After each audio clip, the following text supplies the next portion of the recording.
আমার ছেলে শুধু আমার সন্তান নয়, সে আমার গর্ব। আমার ছেলে জুলাই জাদুঘরে স্কাউট হিসাবে দায়িত্ব পালন করেছে। এটা একজন মা হিসাবে আমার জন্য সত্যিই অনেক গর্বের ও আনন্দের মুহূর্ত। ছোট বয়স থেকেই সে মানুষের জন্য কাজ করার দায়িত্ব নেওয়া এবং দেশের প্রতি ভালোবাসা প্রকাশ করার সুযোগ পাচ্ছে। এটা আমার কাছে সবচেয়ে বড় পাওয়া। একজন স্কাউট হিসাবে তার এই দায়িত্বশীলতা ও সেবামূলক মানসিকতা আমাকে সত্যিই গর্বিত করে।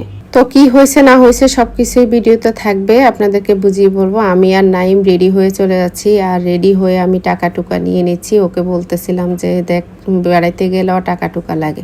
তো এখানে এসে আমরা যেটা দেখলাম সেটা হচ্ছে বিরাট একটা সিরিয়াল দেখতে পাচ্ছেন। শুক্রবারে এই ঘটনাটা ঘটছিল, আমরা শুক্রবারে গেছি।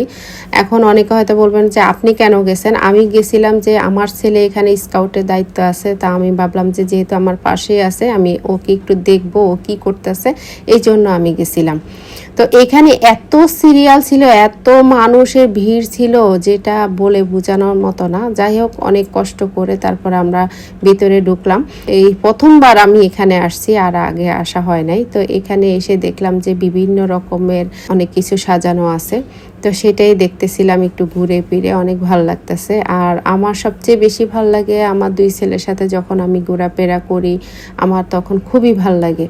কারণ ওরা আমার সাহস, ওরা আমার শক্তি, ওরাই আমার দুনিয়া, ওরাই এখন আমার পৃথিবী। তো এখানে কিছু গণকবর আছে, দেখতে মনে হচ্ছে কবর আছে, আসলে কিন্তু এখানে কোনো কবর নাই। এটা একটা সাজানো হয়েছে যেসব মায়েরা যাদের বাচ্চাদের খুঁজে পাওয়া যায় নাই তাদের জন্য স্মরণ করার জন্য এই কবরটা সাজানো হয়েছে। তো দেখতে দেখতে আমি ভিতরে চলে আসছি, আর ভিতরে এসে দেখলাম যে এই যে গণভবন যে ভাঙচুর হয়েছিল, ওসব ভাঙচুরের যে জিনিসপত্র আছে সেগুলাকে সাজিয়ে রাখা হয়েছে। তো এখানে দেখার মতো অনেক কিছুই আছে। সেটা হচ্ছে সবচেয়ে মজার বিষয় হচ্ছে শেখ হাসিনার বেডরুম দেখার জন্য সবাই আগ্রহ নিয়ে আছে, এবং কি সবাই শুধু বেডরুমটাই খুঁজতেছে। আর এখানে লাল টেলিফোনটা আছে, কিন্তু মানুষের এতটা ভিড় ছিল আপনি ঠিক মতো কোনো কিছুই দেখতে পারবেন না। তাই আমি সবাইকে বলবো যে আপনারা শুক্রবারে কখনো এখানে যাবেন না, আপনারা অন্য একদিন যাবেন যেটাতে ভিড় কম থাকে। তো আমি জাদুঘর দেখার পাশাপাশি আমি আগ্রহে ছিলাম যে আমার ছেলে কোথায় আছে আর আমার ছেলে কোথায় ডিউটি করতেছে, আমি আর তার সাথে কখন দেখা করব, সেই আগ্রহটাই আমার বেশি ছিল। তো ফাইনালি আমি ইভেনকে পেয়ে গেছি, এবং কি আমার কাছে এতটা আনন্দ লাগছে, এতটা ভালো লাগছে যে ওকে এই পোশাকে দেখে, এবং কি ওকে এভাবে দেখে সবাই ওর কাছে জিজ্ঞাসা করে শেখ হাসিনার বেডরুম কোন দিকে। আমিও জিজ্ঞাসা করতেছিলাম যে শেখ হাসিনার বেডরুম কোন দিকে, হঠাৎ করে ওর সামনে যেয়ে এভাবে বলে উঠছিলাম। তো যাই হোক, ওকে দেখে আমি অনেকটাই আনন্দ পাইছি। আমার কাছে গর্বিত লাগছে যে আমার সন্তান দেশের জন্য কাজ করতেছে, এরকম একটা পেশায় আমার ছেলে নিজেকে উৎসর্গ করছে, আমার কাছে অনেক ভালো লাগছে। সেই সাথে নাইমও ওর সাথে অনেকক্ষণ গল্প করছে। এছাড়া অনেক আপুরা আমাকে যখন চিনছে, আমার সাথে সেলফি তুলছে এবং কি কথা বলছে, আমার সেটা অনেক বেশি ভালো লাগছে যে এতটা আপনাদের ভালোবাসা পাবো আমি কখনো ভাবিনি। আমি সাধারণ একটা মানুষ, আমি আপনাদের সাথে সবসময় মিশে থাকতে চাই। আমার কাছে এটাই সবচেয়ে বেশি ভালো লাগে যে আপনারা আপুরা আমাকে এতটা সাপোর্ট করছেন, এতটা ভালোবাসেন। আমি এই কৃতজ্ঞ আপনাদের কাছে কখনোই পরিশোধ করতে পারবো না। তো যাই হোক, ইভেন যেহেতু ডিউটিতে আছে আমি তাকে বেশিক্ষণ ডিস্টার্ব করব না, কারণ এটা আবার আইনের বাইরে চলে যাবে।